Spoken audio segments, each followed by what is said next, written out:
വയനാട് ദുരന്തവുമായി ബന്ധപ്പെട്ട് വിവിധ ഇനത്തിൽ ചിലവഴിച്ച തുകയെന്ന പേരിൽ പുറത്തുവന്ന കണക്കിപ്പോൾ വലിയ വിവാദങ്ങൾക്ക് വഴിവെച്ചിരിക്കുകയാണ്. പക്ഷേ ഈ കണക്കുകൾ തികച്ചും വസ്തുതാവിരുദ്ധമെന്ന് മുഖ്യമന്ത്രി പ്രതികരിച്ചിരുന്നു.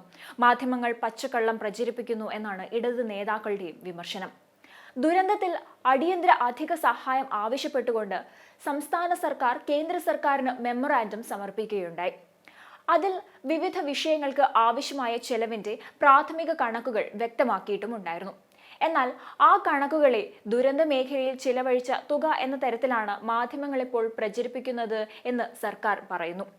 ഇത് അവാസ്തവമാണെന്നും ദേശീയ ദുരന്ത പ്രതികരണ നിധിയുടെ മാനദണ്ഡങ്ങൾക്ക് അനുസൃതമായി തയ്യാറാക്കിയ മെമ്മോറാൻഡത്തിലെ ആവശ്യങ്ങളെയാണ് ഇങ്ങനെ തെറ്റായി അവതരിപ്പിക്കുന്നത് എന്നും ഇടതുപക്ഷം വിമർശിച്ചു. ഇടതുപക്ഷത്തെ പ്രതിക്കൂട്ടിലാക്കി വിമർശിക്കുമ്പോൾ ഈ ഒരു സാഹചര്യത്തിൽ UDF സർക്കാരിന്റെ കാലത്തെ ദുരന്തവുമായി ബന്ധപ്പെട്ട് വിവിധ കാലങ്ങളിൽ നൽകിയ അധിക സഹായത്തിനുള്ള നിവേദനം അതിൽ കേന്ദ്രത്തിൽ നിന്ന് അനുവദിച്ചതും ചർച്ച ചെയ്യപ്പെടുകയാണ്.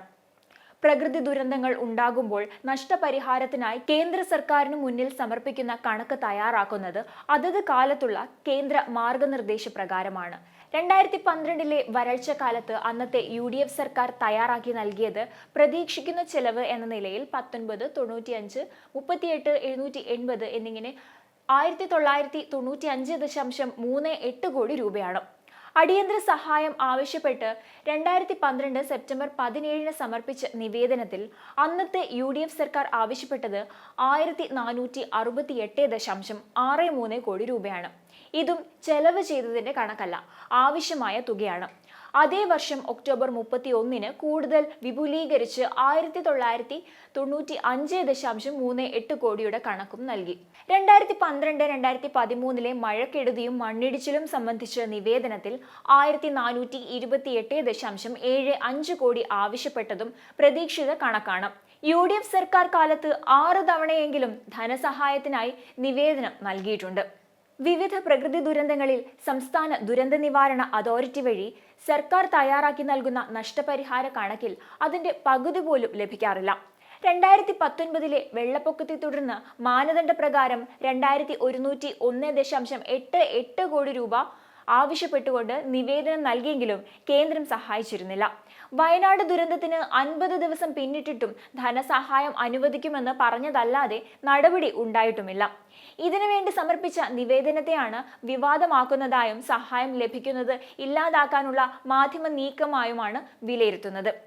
എസ്റ്റിമേറ്റിനെ എക്സ്പെൻഡിച്ചറാക്കി കള്ളക്കഥ പരത്തുന്നുവെന്നാണ് CPM-ഉം വിമർശിക്കുന്നത്.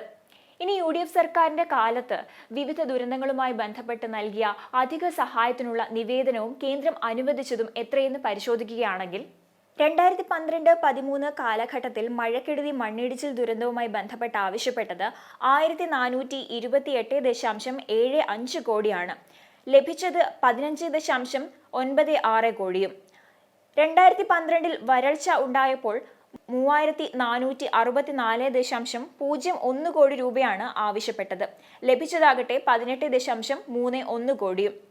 2012-13 കാലഘട്ടത്തിൽ വരൾച്ച സ്പെഷ്യൽ പാക്കേജായി ആവശ്യപ്പെട്ടത് 4429.61 കോടി രൂപയാണ്. അതിൽ ലഭിച്ചത് 61.74 കോടിയും. 2013 മഴക്കെടുതി മണ്ണിടിച്ചിൽ ദുരന്തവുമായി ബന്ധപ്പെട്ട് 503.87 കോടി രൂപ ആവശ്യപ്പെട്ടെങ്കിലും തിരിച്ച് ഒന്നും തന്നെ ലഭിച്ചിരുന്നില്ല.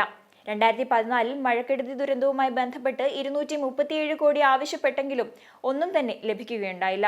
2014 കാലവർഷക്കെടുതിയുമായി ബന്ധപ്പെട്ട് 258.32 കോടി കേന്ദ്രത്തോട് ആവശ്യപ്പെട്ടെങ്കിലും 2 കോടി രൂപയാണ് കേന്ദ്ര സഹായമായി ലഭിച്ചത്. 2016-17 കാലഘട്ടത്തിൽ വരൾച്ച നാശനഷ്ടമുണ്ടാക്കിയതുമായി ബന്ധപ്പെട്ട് 992.5 കോടി രൂപയാണ് ആവശ്യപ്പെട്ടത്.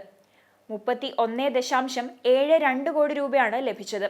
2016 പുറ്റിങ്ങിൽ വെടിക്കെട്ട് അപകടത്തിൽ 48.15 കോടി കേന്ദ്രത്തോട് ആവശ്യപ്പെട്ടെങ്കിലും കേന്ദ്രത്തിൽ നിന്ന് യാതൊരുവിധ സഹായവും ലഭിച്ചിരുന്നില്ല.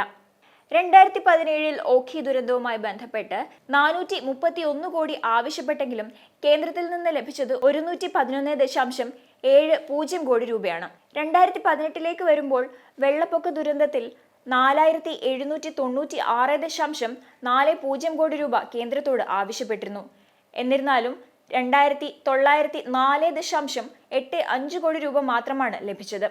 2019 വരുമ്പോൾ വെള്ളപ്പൊക്ക ദുരന്തത്തിൽ 2,101.88 കോടി രൂപ ആവശ്യപ്പെട്ടെങ്കിലും കേന്ദ്രത്തിൽ നിന്ന് യാതൊരു സഹായവും ലഭിച്ചിരുന്നില്ല. അതേസമയം വയനാട് ദുരന്തത്തിൽ കോടതിയിൽ സമർപ്പിച്ച കണക്കുകളെ ചൊല്ലിയുള്ള വിവാദ പശ്ചാത്തലത്തിൽ ചെലവുകൾ പുറത്തുവിടാൻ സർക്കാരിനുമേൽ സമ്മർദ്ദം ഏറുന്നുണ്ട്. പ്രാഥമിക കണക്കുകളുടെ തുടർന്നുകൊണ്ടിരിക്കുന്ന രക്ഷാപ്രവർത്തനം ഉൾപ്പെടെയുള്ള ചെലവുകൾ സംബന്ധിച്ച പ്രതീക്ഷിത കണക്കുകളുടെയും അടിസ്ഥാനത്തിൽ തയ്യാറാക്കിയ മെമ്മോറാണ്ടമാണ് പുറത്തുവന്നതെന്നാണ് സർക്കാർ വാദിക്കുന്നത്. പ്രതീക്ഷിക്കുന്നതും തുടർ ചെലവുകളും ഉൾപ്പെടുന്നു എന്നതിനാൽ ഫലത്തിൽ യഥാർത്ഥ ചെലവല്ല മെമ്മോറാണ്ടത്തിലേതെന്നാണ് വിശദീകരിക്കുന്നത്. എന്നാൽ സർക്കാർ കണക്ക് ദുരിതാശ്വാസത്തിന്റെ വിശ്വാസ്യത തകർക്കുന്നതാണെന്നാണ് പ്രതിപക്ഷ നേതാവ് വി.ഡി. സതീശൻ ആരോപിച്ചത്. ആളുകൾ തലയിൽ കൈവെക്കുന്ന തരത്തിലാണ് മെമ്മോറാണ്ടം തയ്യാറാക്കിയത് എന്നായിരുന്നു വിമർശനം. സാധാരണക്കാരന്റെ യുക്തിക്ക് പോലും നിരക്കാത്ത കണക്ക് മെമ്മോറാണ്ടം പരിശോധിക്കുന്ന കേന്ദ്ര ഉദ്യോഗസ്ഥർ ഗൗരവത്തിൽ എടുക്കുമോ എന്നും സർക്കാർ പുനർവിചിന്തനത്തിന് തയ്യാറാകണമെന്നും വി.ഡി. സതീശൻ പറഞ്ഞു. അതേസമയം ഓഗസ്റ്റ് 2ാം വാരമാണ് പുനരധിവാസ പാക്കേജിനായി മെമ്മോറാണ്ടം സമർപ്പിച്ചത്.